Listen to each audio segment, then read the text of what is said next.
ভালো করব, তাহলে সবাই পারবে না? সবাই যদি বলে আমরা 90% নাম্বার তুলবো, তো সবাই পারবে না? ইচ্ছা করলে সবাই পারবে, কিন্তু ফার্স্ট তো একজন হবে, সেকেন্ড হবে একজন, থার্ডও একজন হবে একটা ক্লাসে। এবার ক্লাসে সবাই যদি বলে যে আমরা ভালো রেজাল্ট করবো, আমরা কেউ ফেল করব না, এটা চাইলে কিন্তু সকলেই, যদি চাও তো সকলেই কিন্তু পারবে। পারবে না?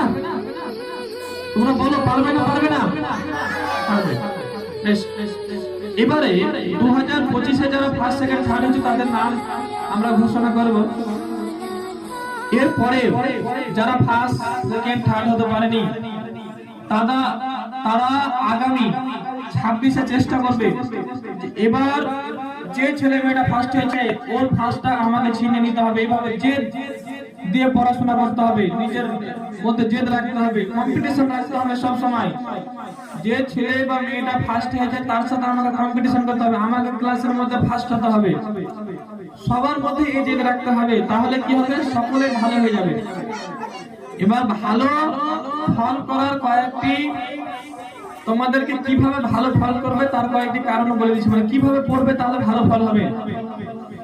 সকলে চাইছো তোমরা যে আমরা ফার্স্ট হব, সেকেন্ড হব, থার্ড হব, কিন্তু হতে পারছো না। ফার্স্ট সেকেন্ড থার্ড সকলে চাইছো, কিন্তু পরিশ্রম করছো না। যদি চাওয়া থাকতে হবে, সে সাথে পরিশ্রম থাকতে হবে। যদি শুধু মনে মনে চাও যে আমি হবো, তাহলে কিন্তু হবে না।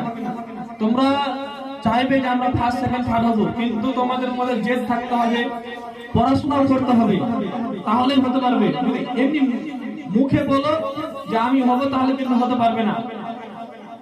আর প্রথম থেকে পড়াশোনা করে আসতে হবে, মানে শুধু পরীক্ষার সময়তে দুদিন ভালো করে পড়লে কিন্তু ভালো রেজাল্ট হবে না।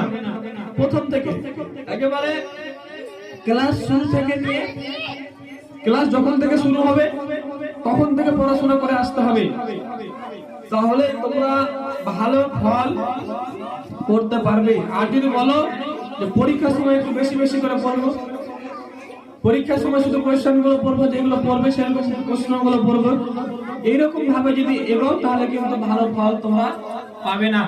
তোমাদের মধ্যে জেদ রাখতে হবে, আর প্রথম থেকে পড়াশোনা করে আসতে হবে। প্রথম থেকে ক্লাসের শুরু থেকে পড়াশোনা করে আসতে হবে।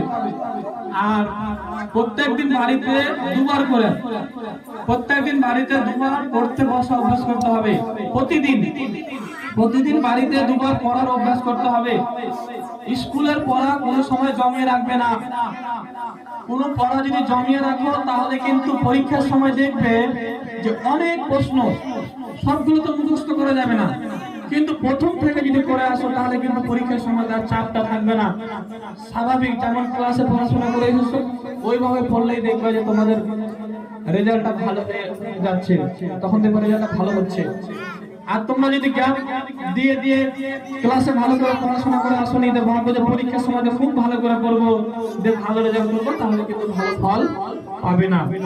তো তোমরা যারা সামান্য হলেও যে কোনো কারণে হোক, নিজের অসুস্থতার কারণে হতে পারে, কেউ নানি বাড়ি থেকে 2 মাস থেকে এসছো, এরকম হতে পারে।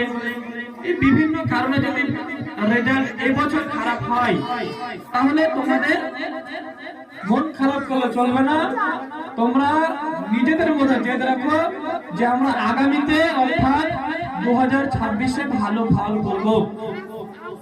আল্লাহর রহমতে তোমরা সকলেই ভালো ফল করেছো, ভালো রেজাল্ট করেছো, এবং তোমরা যারা 50%-এর উপরে পেয়েছো, 50%-এর উপরে যারা পেয়েছো, এবার তাদের সবার জন্য আমি কি করেছি, এবার ফাইল করেছি। তোমাদের সবাইকে স্কুলের তরফ থেকে তোমাদেরকে উপহার দেবো। যারা ভালো রেজাল্ট করেছো সবাইকে দেবো।